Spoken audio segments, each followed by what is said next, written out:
Hello friends, David Vos here.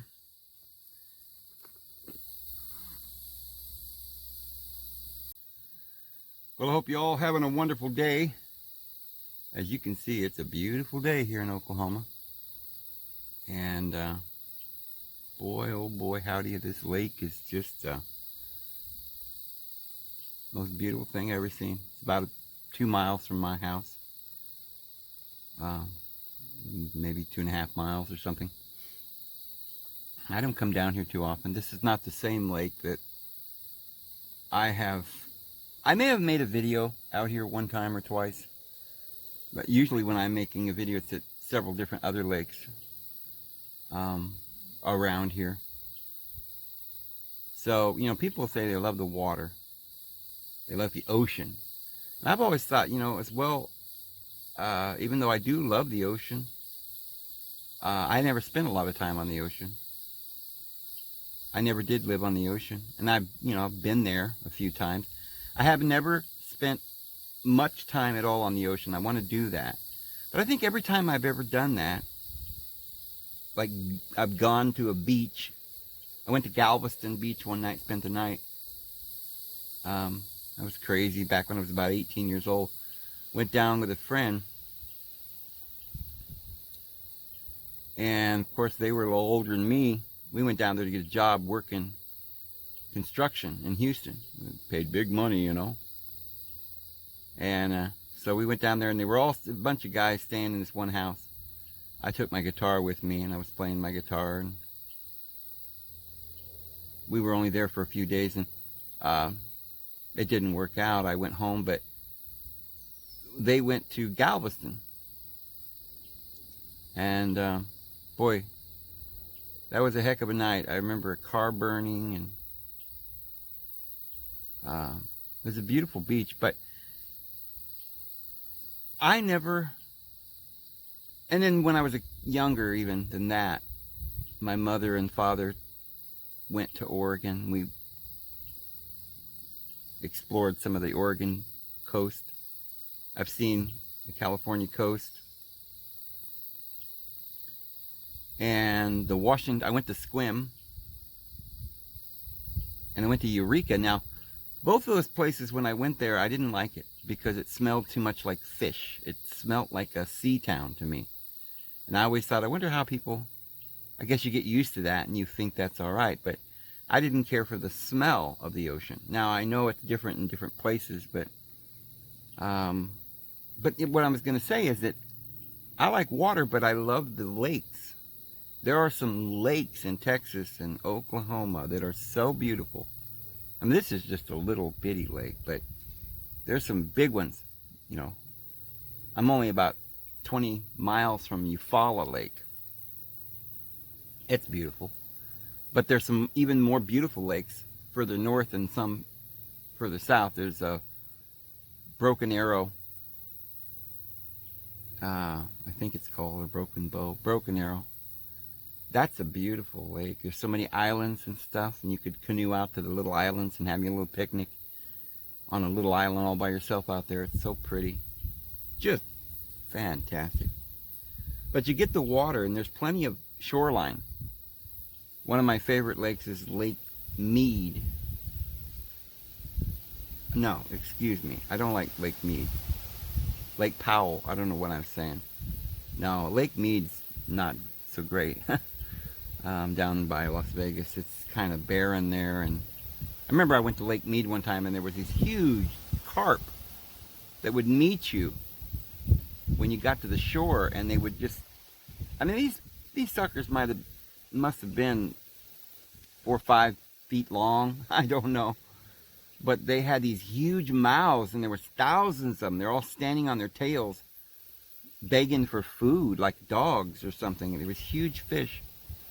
You'd throw bread down over the bank or over the walkway, and they were all like dolphins, you know, on their back fins with their big old huge wide mouths open, begging for food. It was gross. But Lake Powell is the lake that's so beautiful. It's lots of miles and miles of shoreline, coves, but I like Lake Tahoe. But what I'm saying is if you like water, there's lots of water in the Midwest and in the Ozarks and in Texas and other places that, you know, can even be better than the ocean at times. But, and then, you know, I get the same feeling sometimes when the feeling, like I said, I haven't been to the ocean that much, so I wouldn't really know.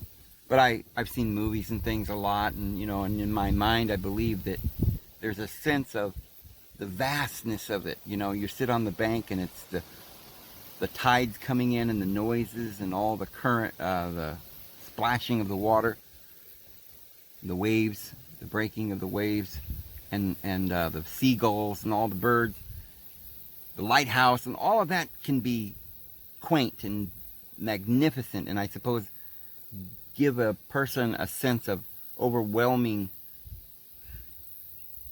smallness, looking at the whole thing, kind of like sitting out on a starry night and looking up at the stars.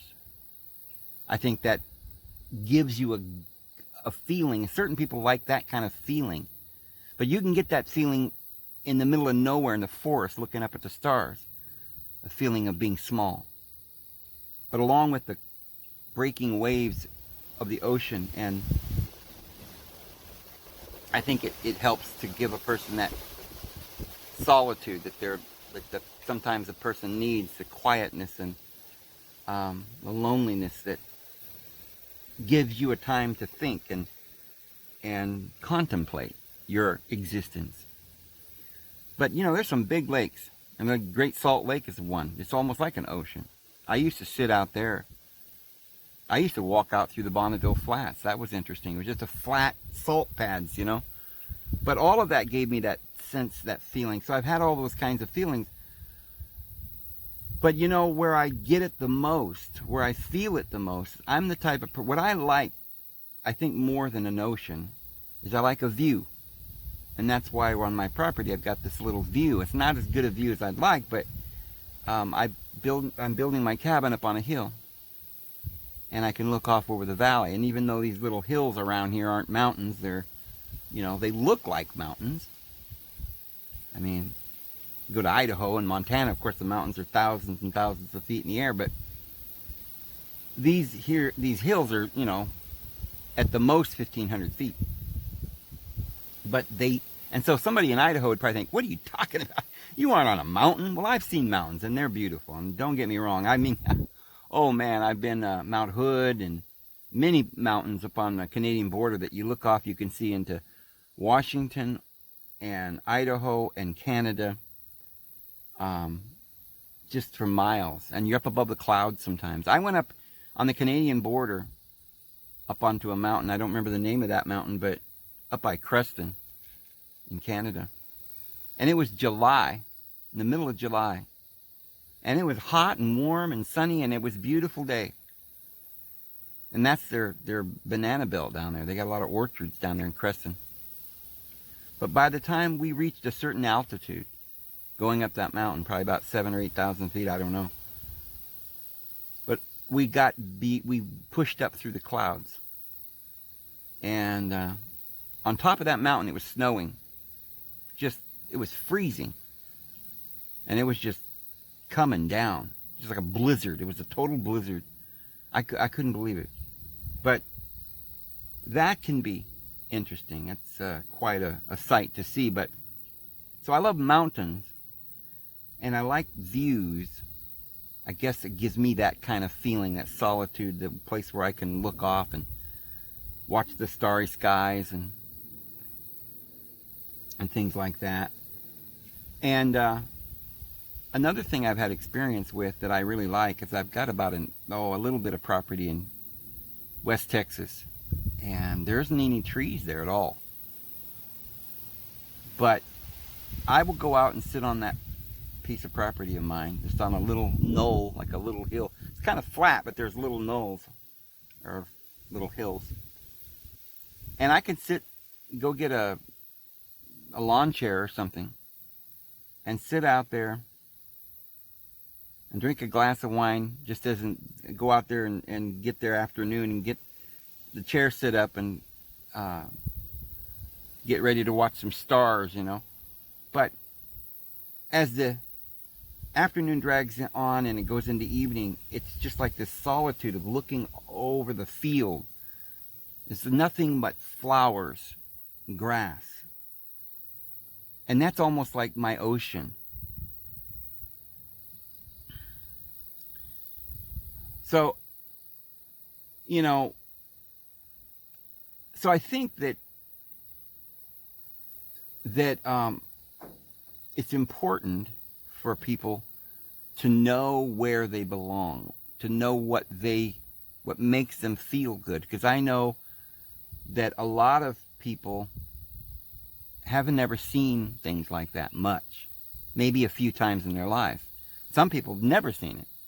There's some people that live in New York City and they've never left the state. They've never left the city. And that's a shame. And if you're in a city and you've never seen these kinds of things, the Great Grand Canyon, well, you feel very small when you're looking down into the Grand Canyon. It's much bigger in person than it is in pictures. Because it's like the deepest canyon. Another canyon that I love, a couple of others. One is the Snake River Canyon. What I like about that is it's a blue color instead of the red. Up in on the Grand Canyon, it's all kind of reddish rock. And then the trees are jetting out, the junipers and stuff, and I love that. But in southern Idaho, you can follow the Snake River Canyon up by, north of Pocatello, in that area. And there's a place called Arco, and there's something of fire, the lava hot. There's lava hot springs. There's all kinds of interesting things in there, and I love walking through there. Another similar area down in New Mexico, the Three Rivers area, and there's a volcanic area down there too. But I like areas like that where you can walk for miles and it's nothing but lava, and that's an interesting kind of feel. But what I'm getting at is that all of those things are neat. Oh, and another place that deserves a little quick mention here. I don't want to leave something out that I felt touched me. There's some mountains down in New Mexico that you go up with in a car. You wind around and you get to the top and you look off. It's amazing. Albuquerque has a big tram that you ride up to the top of the peak, and that is fantastic and amazing. You should try that. There's a restaurant at the top of that. But at the southern part of, if you go down the Rio Grande and you go past Socorro and Butte, Elephant Butte Lake, Truth or Consequences, you go down there to Deming, or actually you don't go to Deming, you turn off and you go up the mountain. And that's a beautiful windy road and goes over to Silver City, and I love that. And then that goes down over the hill and there's a place called the City of Rocks. That's one of the most amazing places I've ever seen. It's a whole area where the rocks are like little towers just all over the place. And then there's areas all throughout there. Going into Arizona, there's a Dagoon Mountains, and between Wilcox and Benson's beautiful in there with these beautiful rocky. I've done some filming there too, and I've done a couple videos in that area. But I find all of that very beautiful. Sedona. But anyway, a lot of people, if you've been in the city and you've only seen the stars from the city, you've never seen the stars. All you've seen is, you can barely see stars, because it's like when you get down in a dark, dark well, you can see stars in the middle of the day. Because the stars are always out, but you can't see them because the sun is shining. And so the light of the sun lights the whole sky, and you can't see the little white stars. So if you go down inside of a dark hole in a tunnel, you can see stars. So imagine if you go someplace out in the middle of Idaho or New Mexico or Oklahoma, where there isn't any cities,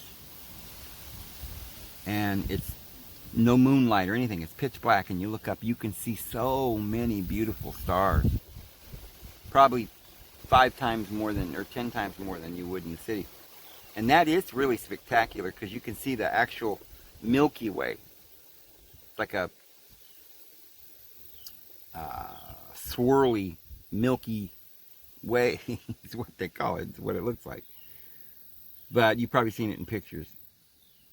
But and in doing that, you'll find that you're going to end up finding out that you're a water person, or you're a mountain person, or you're a desert person, or you're a meadow person. What, you know, you like the views, you like the valleys, you like the flowers.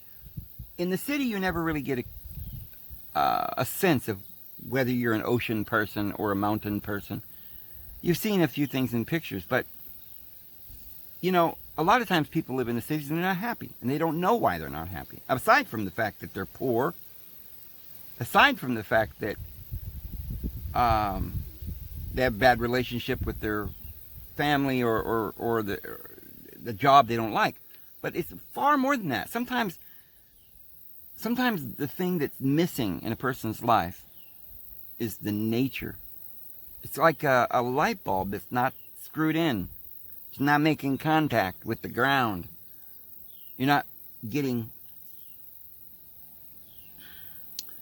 grounded. You got to get out there and touch a horse.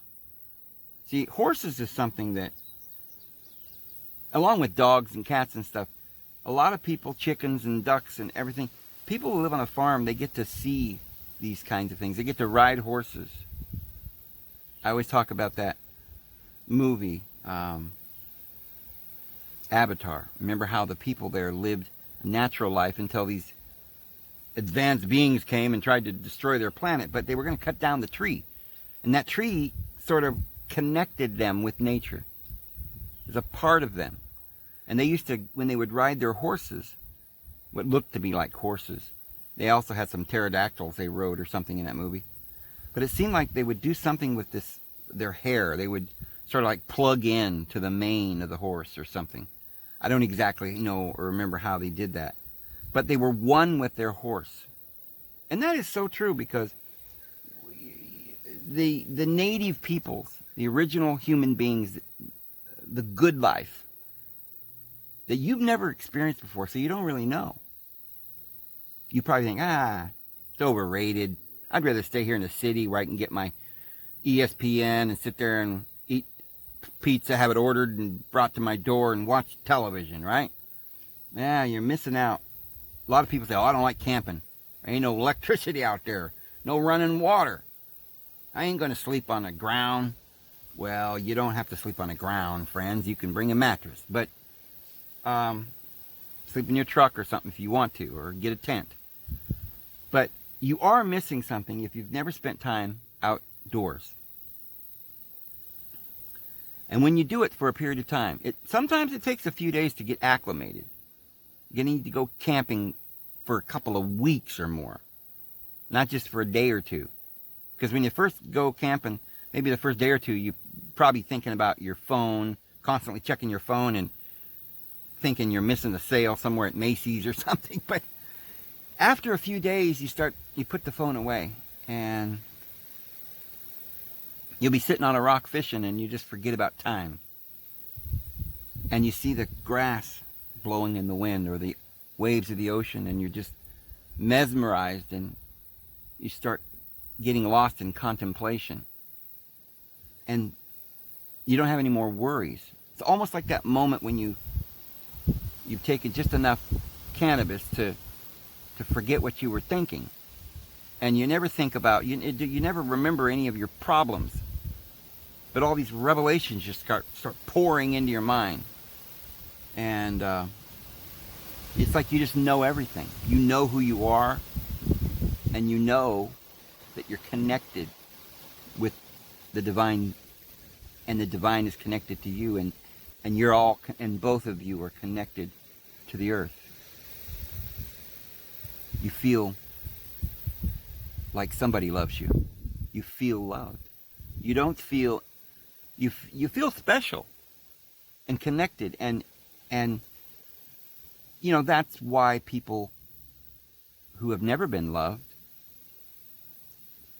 really are depressed. That's why we are lost, because we're not connected. And I mean, yeah, there's a lot more to life than just where you live. There's a little bit more.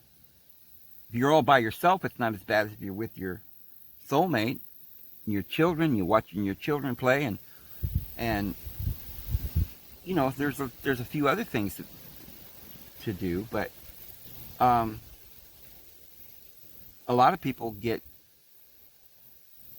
married or start a family or whatever, and they don't make it because they're in the city. And they think it's because they didn't have enough money. You know, they weren't happy because they weren't financially stable. And you know what? That's only something that would happen if you didn't know somebody very well.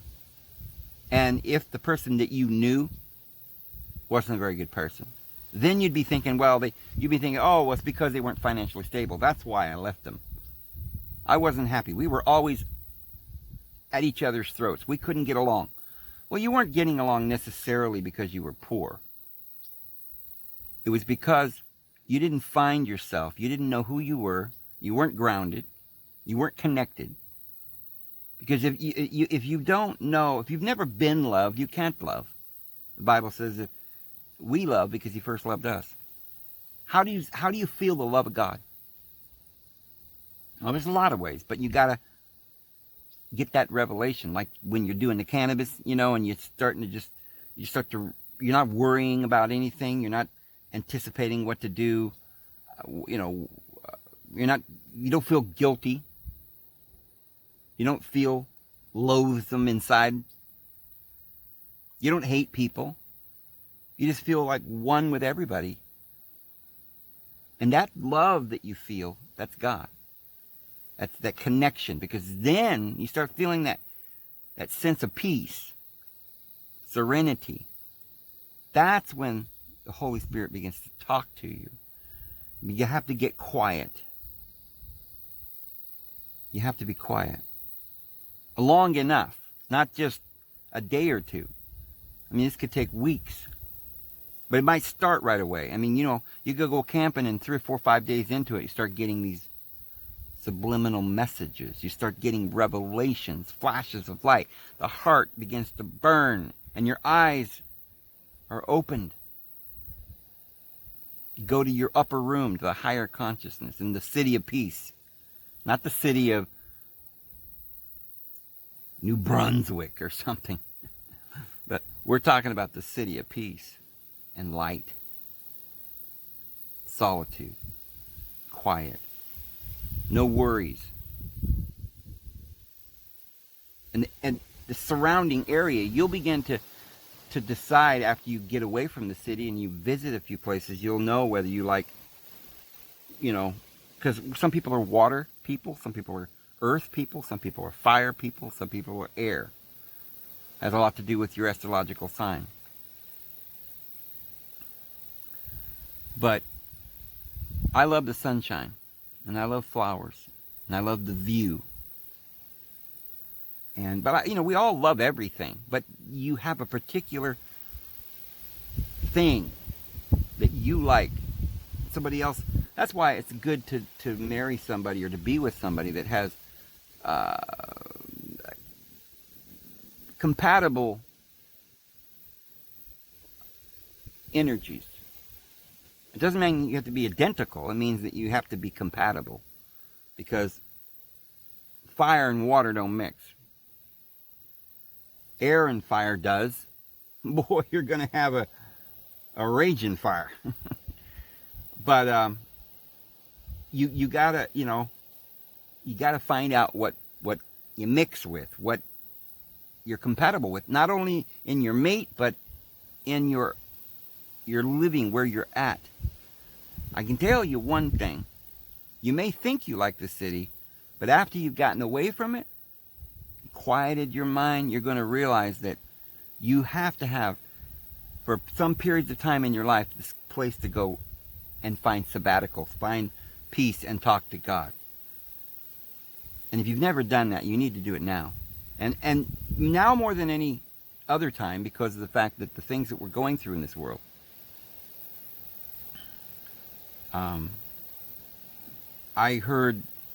I didn't mention it yesterday in that video, but 2 days ago, I went into Walmart and they said, oh, we're not taking cash. Well, I don't have cash anyway. I always use a debit card. But I said, right away I thought, oh, this is a ploy. I said, what do you mean you're not taking cash? Why? And the lady said, well, they're not printing any coins. I said, you got to be kidding me. No, they're not printing any. Something to do with the COVID-19. Well, immediately I thought, well, what are the odds that, what are the coinkydink, what kind of coinkydink would it be that they didn't like Trump, and so they started putting emails back and forth between their lovers saying they're gonna have an insurance policy, and then directly after that, the FBI starts investigating and spying on conservatives and Trump's administration. What would be the odds? And then all of a sudden, when they couldn't find anything between the Russia connection, it couldn't get public opinion. They already knew there wasn't anything there, but they couldn't get public opinion against Trump enough to oust him. So then they went to some Ukraine problem, and then that didn't work. And so they went to a pandemic, and that didn't seem to work good enough. So they went to riots, and then that didn't work quite good enough because Trump sent in the National Guard and quieted it down there in Minnesota. And then they thought, well, okay, his poll numbers aren't down enough. We'll pretend that nobody likes him. We had this false thing where they're running around telling everybody, the poll says that nobody likes Trump. And I know that's not true. It's just a big lie. To get the people that are in charge to believe that the people are demanding that Trump get out of office. So they start acting as though, oh, I'm not with Trump. Oh, if everybody loves Biden, then I guess I'm with Biden, because everybody just does whatever the polls, whatever they're told by the media. And that's how they do that. That's why every year they always say, oh, the Democrats are winning. Because the Democrats are running the media. And it's the media, CNN and all these people that are, these magazines and newspapers that are doing all the polls. So that's just phony. That's not true. Most of America believes in Trump. But if you keep telling everybody that everybody hates Trump, then eventually it might lower the polls a little bit. And at the same time, you have anarchy in the streets. That might help a little bit too.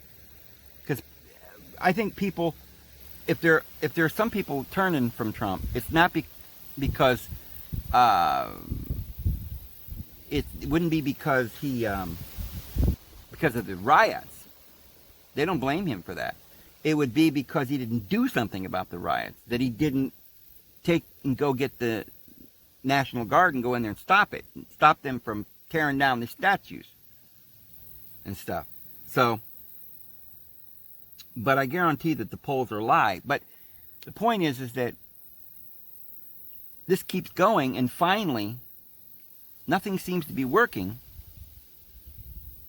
And all of a sudden the government, remember the Treasury Department run by Mnuchin, it's like Trump has so many people around him, he can't get rid of them because they're the shadow government. They control everything. And a lot of them are playing along, pretending to like Trump, steering him away, like that John Bolton guy was a traitor and a criminal and a man who committed treason, just as many others. But what they're doing is they're purposefully, it's like they tried to do with the meat markets, the slaughterhouses. They said, well, we're going to shut down that. We don't have, people are catching this virus. We got to shut the whole place down. So we can't have meat now. Oh, we'll buy meat from some other country. Well, don't they have the virus over there too? No, because they don't have the virus anywhere. It's all a big hoax. But if they make the people at the factory believe that they could catch something deadly, then they don't want to go to work. And if they could shut these meat factories down, the slaughterhouses, then all these thousands and thousands and thousands of cattle on 1,000 hills They're only good to a certain point. They got a month or two, and they got to take them into market. If they don't do that, the meats, it ruins everything. It'll bankrupt them, and they know it. So Trump made an executive order and kept them open. They tried all these things. Well, now there's like, oh, well, they can't mint coins because of the COVID-19. They might catch a COVID, so we don't want to open the factory. And because of the fact that they had all the stores closed for a couple of months, people didn't go in and take their money and cash it in, and change it out. So they ran short of coins. Well, again, it's just a ploy. It's another way to say, oh, you've got to go use your card. We don't have money, so I guess we're going to a cashless system. They're going to get us there one way or the other. Anyway, I digress. The point is that we've got situation after situation where they're forcing and manipulating us. And so it's now time, the scripture that tells us that we need to not forsake the gathering of ourselves together, which we used to think meant go to church every Sunday, but it doesn't say anything about going to church Sundays. Nowhere in the Bible. Anywhere. Jesus didn't even keep the Sabbath.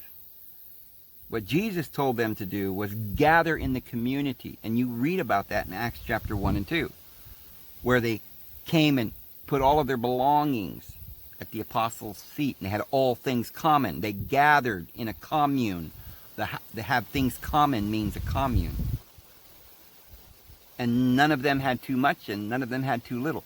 So I'm not advocating that at the moment, because we've got to transition. I think that in time, there's not going to be any money. So we're not going to worry about money. And everything that I have is what you have. And everything you have is what I have. The saints are going to go into the hills and into the Ozarks and into the Rocky Mountains and into the central Midwestern states, into the wilderness, flee out of the cities, Jesus said. When you see these things talked about by Daniel the prophet in the Revelation, then you flee into the mountains. And this is the gathering that the Bible talks about, the gathering of Zion, unto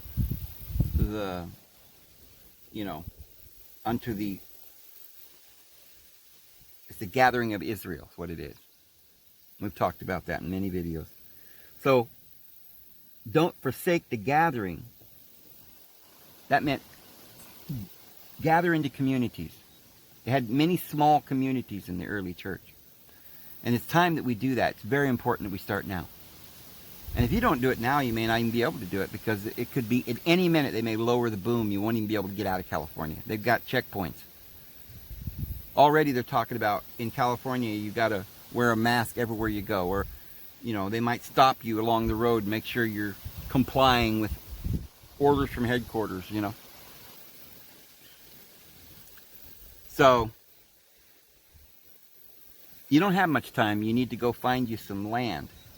Some place that you can legally squat. Preferably, almost, very importantly anyway, a land that has water. That's the number one thing. First, water. Second, good soil, good weather. I think trees are nice to have. Some greenery. A nice view would be nice. But if you can't get that, then you get what you get. I mean, if you have to go someplace where it's more deserty, then you choose a place where you're not far from a river, where you can, if you have to, you can go down to the river, maybe a mile away, and pack it on some. You can find bicycles and tie them together and have two people ride a bicycle that can carry several pounds or gallons of water. There's ways that you can survive if you're near a river or a lake. But, I mean, at this point, there's still plenty of land that's got a spring on it, or a creek or a river or lake. And that's what you need to do, even if you only have an acre. But you need some place where you can park, because once this all hits and this whole thing collapses, it could be that present system won't even be in place. That if you've been legally squatting on an acre that you bought, well, after that happens, it could be that you'll be able to use the surrounding acres as well. And if other people come and buy land near you, well, we'll all be sort of in a certain area together, and we can help each other, because we're birds of a feather flock together. And as the Bible says, bad association spoils useful habits. So in order to have good habits, we need to be around the brothers, where we can be encouraging one another, and all the more as you see the day drawing near, which is now.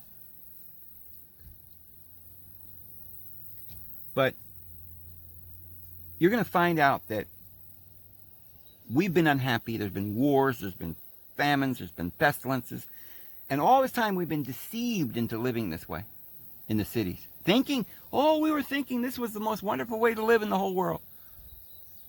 It's kind of like when a person's addicted to heroin or whatever, Oxycontin or something. You think, I could just not live without this heroin. I love this stuff. Cigarettes, right? I love cigarettes. Give me another one. Give me another one. You got to smoke? Give me a light. Constantly. Because you're addicted to it. And you think, I couldn't live without it. Once you get addicted to something, addiction is very, very interesting, because we all know that we're addicted to cigarettes, or we know when we're addicted to stuff like that. Well, not always. Sometimes people drink too much and they don't realize they're addicted. There's nothing wrong with having a glass of wine, properly made, homemade wine that's good for you, very good for you. But liquor is not. It's not a natural thing. That's a distilled alcohol. It's like gasoline you're pouring down your throat. It's not good for you at all. It'll kill you, ruin your liver. But when you're addicted to things like that, it's hard to take that away from a person. They feel like they want it. Don't take that away. I want that. I need that. But you don't really need it. And you don't really want it. It's the chemical imbalance that's wanting it. It's the body going through withdrawals, causing you to be in a lot of pain without that chemical. So it only takes a few months or whatever it might take to get over those addictions. And then once they're gone, you don't crave it anymore. But so there are lots of things that it's an interesting thing. Like I say, it's a pain. Addiction is a pain. You're basically medicating a pain, keeping the pain at bay. You take the ibuprofen, and you take it long enough, and pretty soon you got to have the ibuprofen every day, because the little pain sensors, they get inflamed. And when you take the ibuprofen, the inflammation goes away, and the pain goes away. And then after the ibuprofen wears off, well, there's some mechanism inside it's created this mechanism, this addiction, where the little pain nerves get inflamed again, and then they demand more. Well, if you ignore them and you live through that pain, then the inflammation goes away. That's an interesting addiction. You can understand how that works. You're addicted to painkillers. Well, now, let's take that a little step further. You eat sugar and you think, I'm hungry, because your body's inflamed, because the sugar's giving you inflammation of the joints, and the inflammation of the mind, the brain's inflamed. You stop eating the sugar or the caffeine or whatever, and you get a headache because your brain begins to shrink, or the inflammation goes away and it causes a headache. But That inflammation is causing arthritis. And you think that there's something wrong with your bones, there's something wrong with your body. You've got a disease. When all it is an addiction. You're addicted to the pain that's in your body. Because as soon as it starts hurting, you go out and eat more of the foods that relieves the pain. So while you're eating that candy bar or drinking that soda, you feel great. It's like taking your heroin. But in the morning, you can't hardly walk. Heroin you'll lose your teeth, you'll lose your bones, you'll wrinkle up, you'll die very quickly. And you'll be in such pain, you won't be able to stand it without your heroin. But it's just constantly bringing you to that place of death because you're addicted. All right, well, the same thing's going on with the sugar and the flour.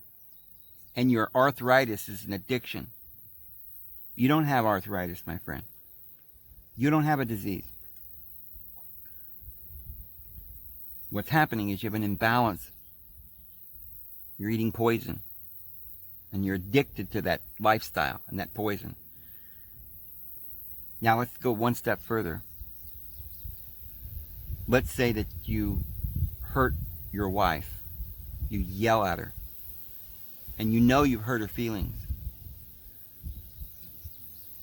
Well, if you don't do that, if that's not the kind of person you are, you never was raised that way, you didn't learn to be like that, you never started the cycle,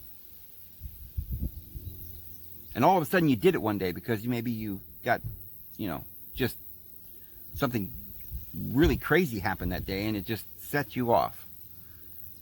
Well, everybody can make mistakes. Immediately you feel so bad. You just say, oh my goodness, I'm so sorry, honey. Oh, please forgive me. I wouldn't do that anymore. And she forgives you. And you forgive yourself. It's like somebody who never smoked before and somebody gives them a cigarette and they just to try it. Well, yeah, they kind of get sick and they don't do it no more. So you yelled at your wife or something. And you felt terrible. You didn't do it anymore. You didn't encourage that behavior. But now let's say that you yelled at your wife and you didn't take the appropriate action. You didn't stop. You didn't say, I'm sorry. Maybe you even got to the place where you've done it many times and it's getting to the point where, it's too far and you've got to stop. And you know that the thing to do is to go and apologize. And to get serious about this. I'm not doing this no more. I'm going to nip this in the bud. I smoked a whole pack now. I can't do this no more. No, you went and you started smoking and took 6 months later. You're still smoking. Now it's going to be so hard to quit. All right, so you've been yelling at your wife now for a week. And you never listened to your conscience and said, I am so sorry. Forgive me. Now it's to the point where you need to go into your room and get down on your knees. And ask God to forgive you. And ask Him for His help to get you through this addiction, this pain that you feel. And it seems like with the addiction, the only way to you feel so much hate for yourself. Then you reciprocate that hate and you go and yell at her again. It's an addiction. You can't even stop. The only way to make yourself feel better, because you hate yourself for what you've been doing, is to go out there and have a fit of rage and do it again. Maybe it's your way of crying out or Now, same thing can be said for your children. If you let your 5-year-old kid throw a fit in the grocery market and just throw a tantrum because you love your kid and you don't want to spank them, you don't want to discipline your kid, but you love them, well, then you don't love your child. If you don't stop that behavior now, then you don't love your child. Because that addiction to anger and that spoiled, rotten temper that child's developing, it will carry on into his later life. He may never, ever get over it in his later life. Now when that child's 20, 30 years old, you can't have a relationship with another human being because you ruined your child. So if you love your child, don't let him develop these behaviors. As the parent, you take control. If you have to grab them by the scuff of their neck and say, no, you will not do that again. Because I love you, I will not allow you to do that to yourself. Nor will I allow you to do it to anyone else. And you nip it in the bud, and that child grows up with respect, and then the child will love you and respect you for what you did for them. They know. They're not stupid. Even animals understand.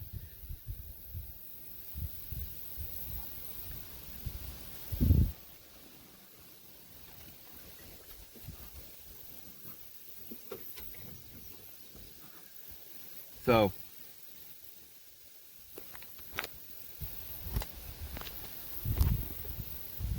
I had to plug my phone in, sorry.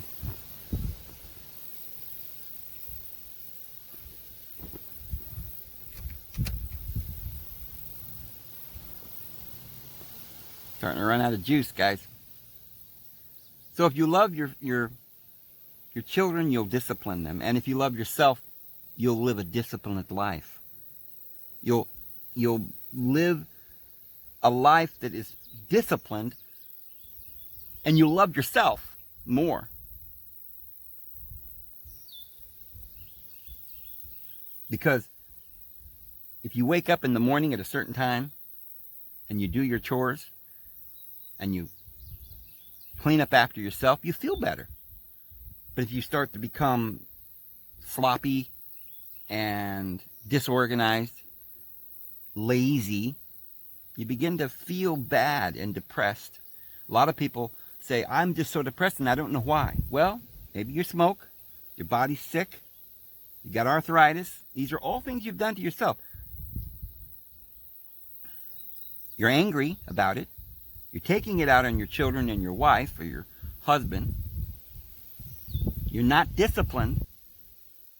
You're falling apart. And you're unhappy. And now you've gone too far. So far that there may not be a way to turn back. See, repentance in the Bible means to turn around. It doesn't mean, what people say, like, it means to go back and keep all the laws of Moses. That's not what that word's about. It doesn't mean to turn back again to the law, because then, we've disowned the Lord that bought us. No, we still believe in grace. What it means is turn around and follow the Holy Spirit, which is love. When you don't follow the Spirit that beckons, leads you, and guides you, you become reprobate. At some point, the Bible says we get reprobate. In other words, we get to a place where it's too difficult to change. We've been smoking so long, we don't even think we could quit. And on top of that, we're doing heroin. On top of that, we're angry and we're hateful, and we're mean to people. And our attitude is we don't even want to be mean, but we're just mean because we don't know how to stop. Person we love walks in the room and we're mean to him and we don't want to be.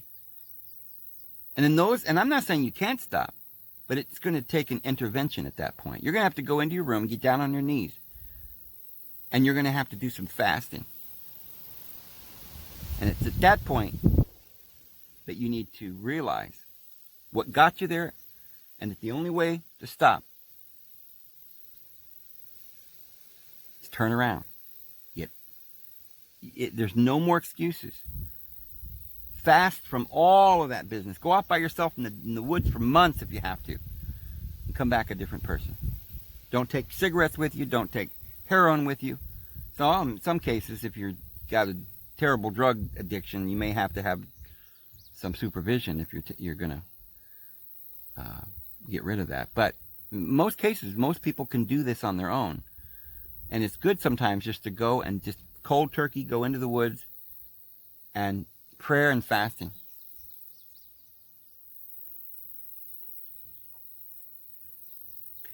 And friends, almost everybody out there I'm talking to, all of us, because we've all lived as little spoiled, rotten children in this environment, in this world where, we live by worshiping mammon. We don't even, like I said, a lot of us don't even think we could live in the woods anymore. The comforts that we have, that's all we can think of. We're spoiled to the bone, and we don't realize we're unhappy and we're miserable. society is killing us. You're killing your children because you're giving them all the games and all the fun and all this chips and sodas, and you're killing them. If you love your children, you'll get them out of there. Don't send them to school. Teach them at home. Don't allow them ever. You say, oh, well, they just, every child does things wrong. Well, yeah, I know my kid came in and busted the window, but I forgave him right away and didn't even say anything. It's like, oh, honey, you didn't mean it. Well, then next week the kid comes in and breaks something else. Pretty soon he's beginning to hurt his sister. And all because you didn't love your child enough. Or perhaps you didn't feel worthy because you were doing the same thing and you knew that you'd have to stop yourself. Do you love your children enough to stop yourself? To be a good example? You say, well, if I can't change, and I'm not going to make my children change. Well, that's actually kind of stupid. Even if you don't change, you ought to at least teach your children how to have a good life. But point is that there isn't really a way to have a good and healthy life living in the city, living in this system. I'm not saying you can't drive a car. I'm not saying you can't have a home. I'm not saying you can't have electricity. Although there are better ways. You can go get solar or wind power, or you can be self-sufficient. But that's drifting off a bit. But what I mean is that there's a lot of things to consider here, but you need to get your life in order to find God. You need to go in and get some oil for your lamps. You need to handle, you're a steward of all the things that you have. You need to use them wisely because there's going to be an accounting one day. What have you done with the things that you were given? How have you treated your children? How have you treated your spouse? How have you treated those that love you, your family? How do you treat yourself? Do you allow yourself to become selfish and gluttonous? You treat yourself every day, every 5 minutes to some pleasure that you know you're just going too far. You just live for just pleasure. You cannot stop anymore.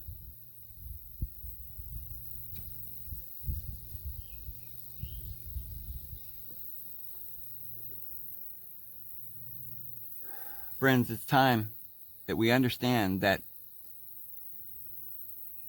this whole society is addiction. This whole society is sinful. As Christians, we shouldn't even be involved or be participating in this nonsense.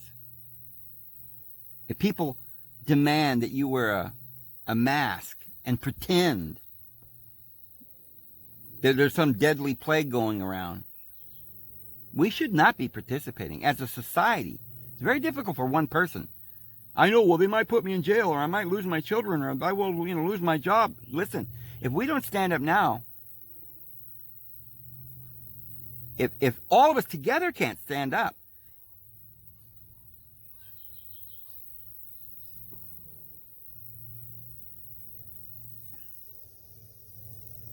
and we're not going to be able to stand up later. They're going to get more and more authority and power over us, like an addiction that we won't be able to overcome. So it's time. It's like when you're in a relationship and your husband or your wife, they come in and they scream at you or yell at you or hit you. And you just say, well, that's no big deal. It's only one time. You're encouraging it. Never allow that to happen ever once. The first time it happens, that's it. Get out of the house and leave for a while. And then you can call them and say, listen, I will only come back if you understand how serious that was. You screamed at me. You acted like an infant child. You hit me, or you were acting so selfish that I fear that you're going to start acting that way. Because you don't seem to see the importance of discipline, of living a life of love and looking out for one another, being kind and gentle, following the Holy Spirit. You let the devil in for one moment. You start believing that lie 1 second, and that's all it takes. And you start believing the lies, and that devil will defeat you. He's going to ruin your marriage. He's going to ruin your life and your children. And he is the ruler of this government, the present system of things. Not the Constitution, which we're not even under anymore, but all these lies and all the institutions and the laws that are being put into place now by this corporate America. Selfishness. Laws put into place by evil, greedy, corporate billionaires that are only out for themselves.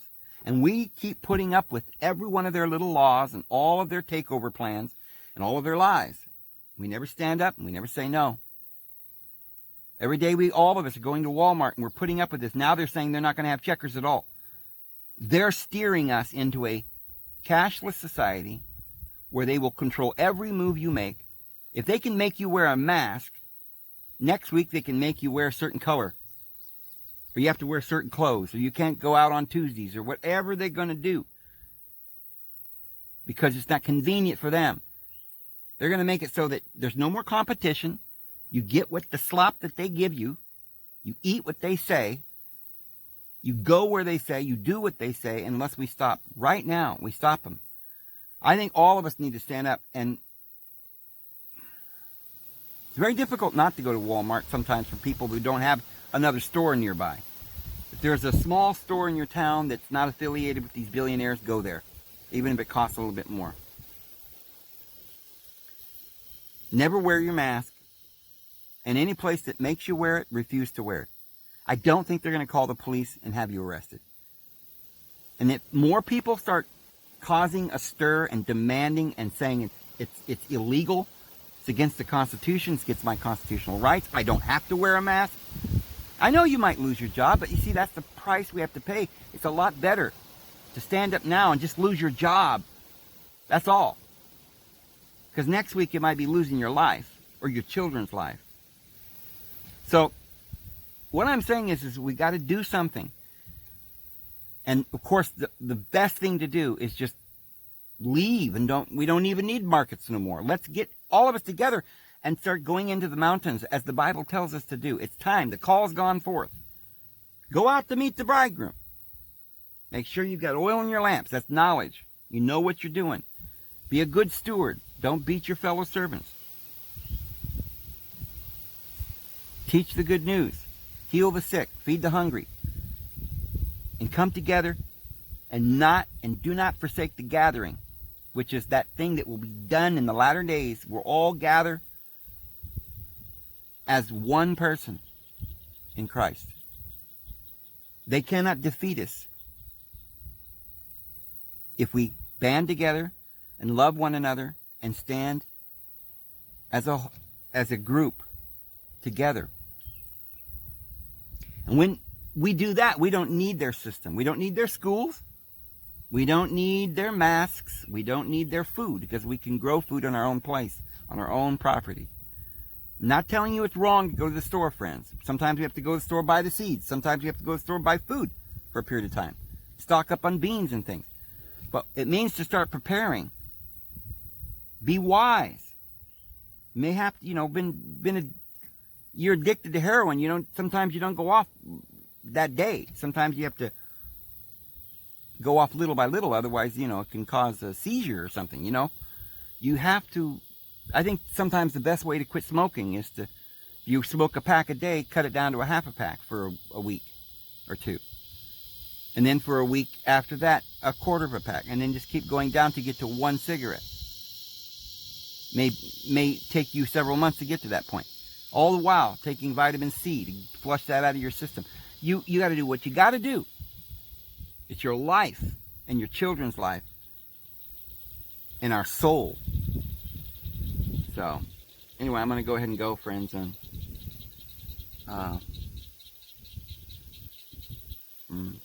I'm going to put this little clip on here. This beautiful lake. And we'll see you again tomorrow. Have a good one.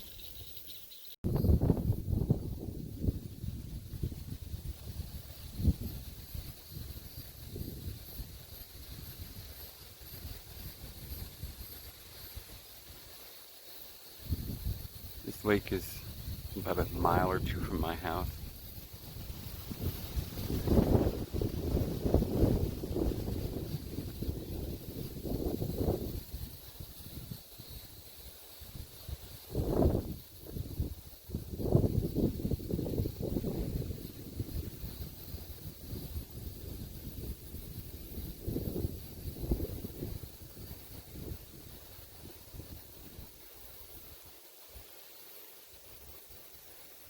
So pretty out here.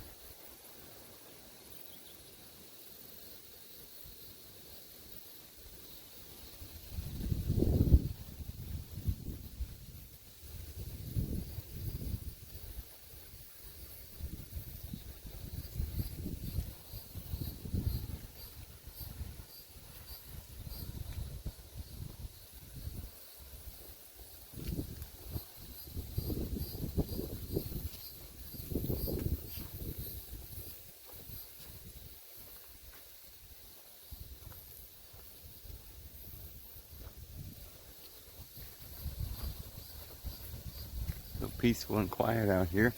The wind's blowing a little bit. Beautiful flowers. A sprinkle of yellow and a sprinkle of white.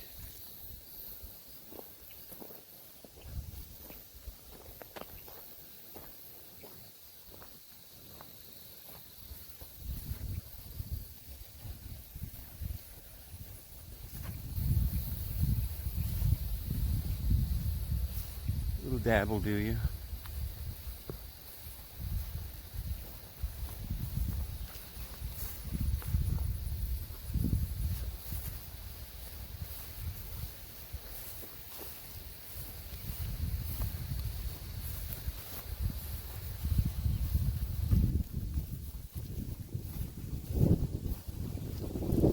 Not a lot of people out here.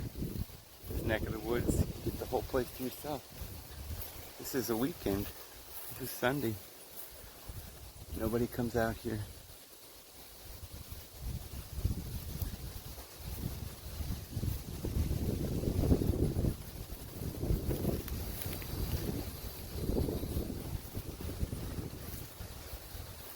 Oh, it's like somebody took the bark right off of that tree. That's weird.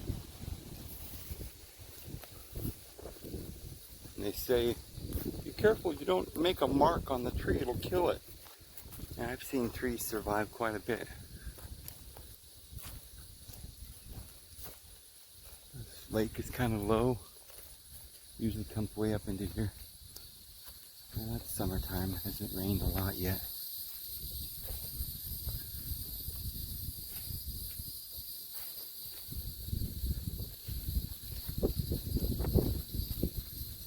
Those rocks over there are kind of neat. They got a rope.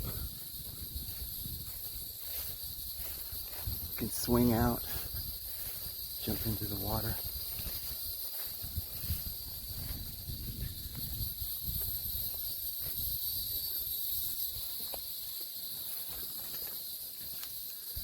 I guess they cut the grass around here with a tractor and bale it. Ah, look at those beautiful hickory nuts. Beautiful hickory tree.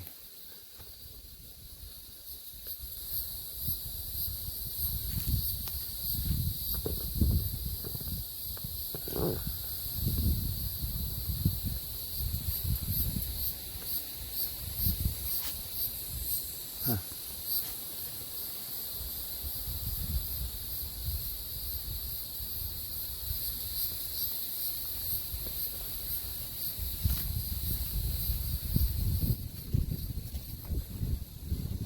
Boy, there's a bunch of them down here. All these nuts. Start picking them up.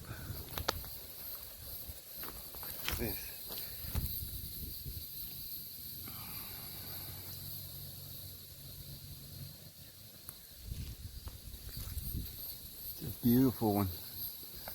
Beautiful hickory.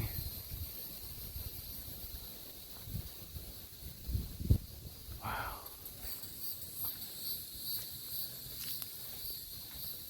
Little oak tree.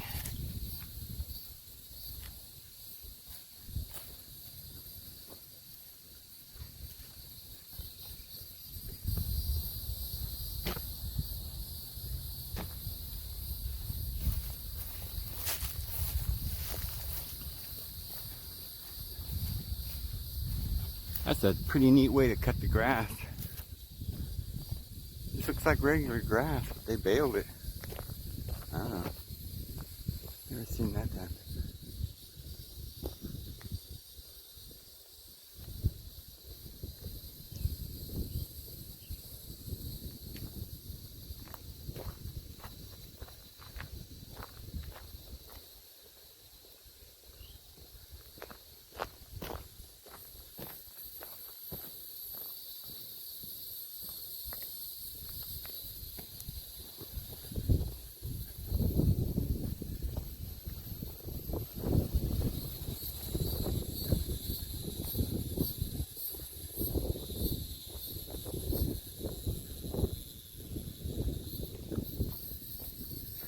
I don't think there's anybody here at all.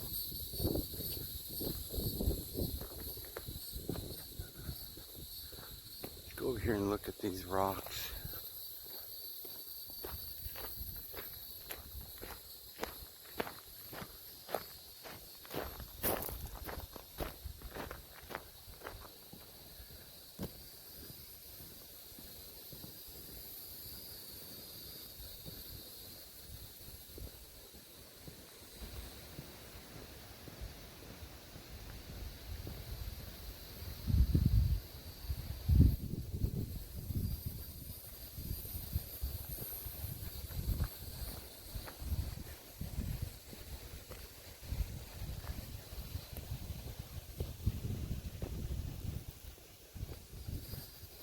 Man, I think you could come out here and just, if you had a motorhome, you could just live out here at these parks. And I don't think they charge you to park here. They might. You could find a place to park. You could find a place to park. There's a rope.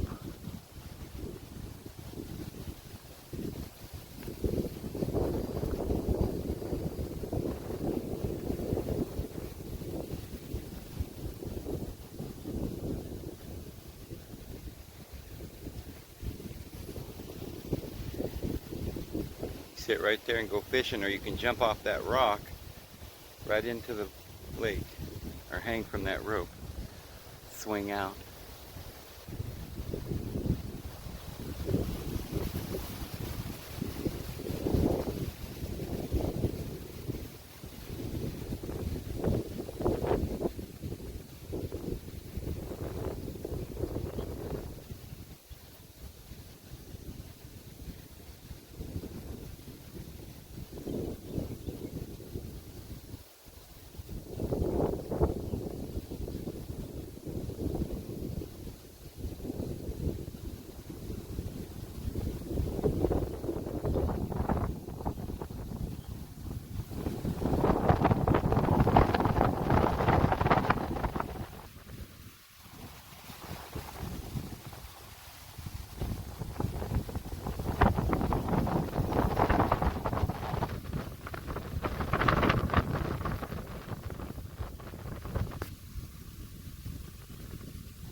so beautiful, beautiful.